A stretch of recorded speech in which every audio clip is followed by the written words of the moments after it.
This is where that massive shipping plane took off from this afternoon. Now that 56,000 pounds of supply is in the Bahamas. What's in these boxes and crates is saving lives. It's an incredible feeling and very empowering. FedEx sent medicine, water filtration systems, and hygiene kits to the Bahamas this afternoon. The supplies will help the more than 70,000 people displaced by Hurricane Dorian. They've certainly experienced incredible devastation, and this is one small thing that we can do to try to help them rebuild. More than 45 people have been found dead in the island nation, and that number is expected to rise as officials continue their search and rescue efforts. FedEx and its nonprofit partners say it's their mission to help in the recovery process. The supplies come from nonprofit partners that we work with on a regular basis. In this case, it's Direct Relief, it's Water Mission, it's Team Rubicon, and it's also International Medical Corps. That nonprofit group, International Medical Corps, houses its mobile health facility at FedEx. The shipping giant loaded it up and sent it to the Bahamas, too. And they have essentially portable hospitals that can be broken down and then built back up for scenarios just like this. Once the plane was packed, it took off from Memphis around 1 Monday afternoon. It was scheduled to arrive in Nassau about 3 hours later. We have the privilege and the ability of moving the world's commerce on a daily basis. We use that same logistics expertise to deliver for good in this case. But it's not just their capability and expertise. FedEx team members say they have a desire and will to help those who need it most. We're just hoping to somehow help them rebuild their lives. Crime scene tape lining Holbrook Street in Fraser Thursday morning after Memphis police say a man was found shot dead. It's senseless. It's senseless. Neighbors saddened to hear of another homicide investigation in their community. According to Memphis police, more than 65 homicides have been reported so far this year. It's hard to see another young man lose his life. Not again. Here we go again. We got to stop the violence. It's just cut and dry. We just got to stop the violence. Memphis police say this shooting call came in around 6:45 Thursday morning.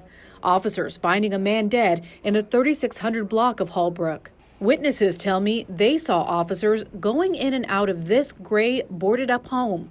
But few details have been released in the ongoing investigation, including information on the victim. Memphis police are still searching for a suspect. You're asked to call 901-528-CASH with any information.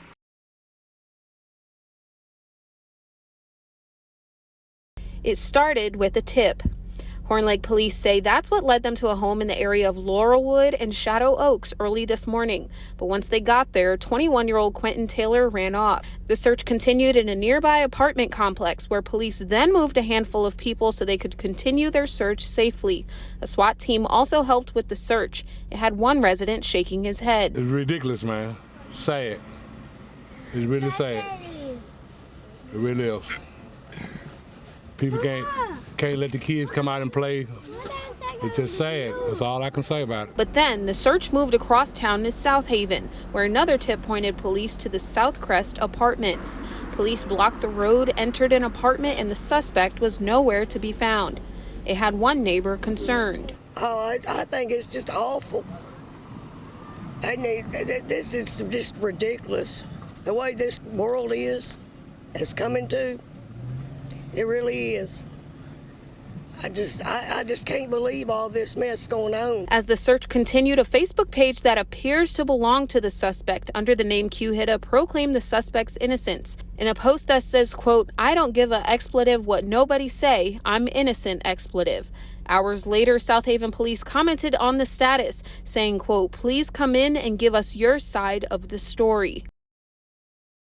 I'm just looking to get back into the education system because it's just a part of who I am. Andrea Brown was at the job fair on Wednesday interviewing for a job. She decided to take a 2-year break after giving birth to her child. Now she's ready to hit the ground running. So being able to help them get caught back up to be able to compete in worldwide, district-wide. She is one of 120 candidates who went to Hickory Ridge Middle School to make connections and get interviewed.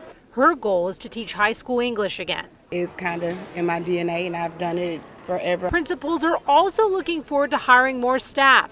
The Great Resignation is real, and we've had issues in Shelby County schools like the nation as far as finding good candidates to hire. So events like this is putting quality candidates in front of us. Dr. James Patton is the principal of Keystone Elementary. He says the pandemic impacted staffing, but he's hoping things will get back to normal soon, especially with these hiring events. I'm hopeful about tomorrow because I'm going to walk out with somebody today. So not just next year, but for the moment, because everything that we do, want to make sure that we work for the moment and we make sure we work for the future as well. Multiple gunshots, police say, fired at about 2:30 a.m. by multiple shooters outside of the green room located just steps away from FedEx Forum. As daylight lifted on the bustling tourist district, police said the shooting was between two groups of men and police officers who found themselves caught in the crossfire. One of those officers, police say, hit in his bulletproof vest and his car, a bullet hole in its side, towed away. When I was walking in together and I heard some shots. In its wake, police say a man in one of the groups was shot dead and two others injured by gunfire. Tariq Smith asked we not show his face, but says it was his cousin killed in the shooting. We found him watching and waiting for answers from the police investigation. It all just happened so fast. It just happened fast. As far as you know, your shots take cover. A barrage of gunfire and confusion that followed that now leaves one family with questions.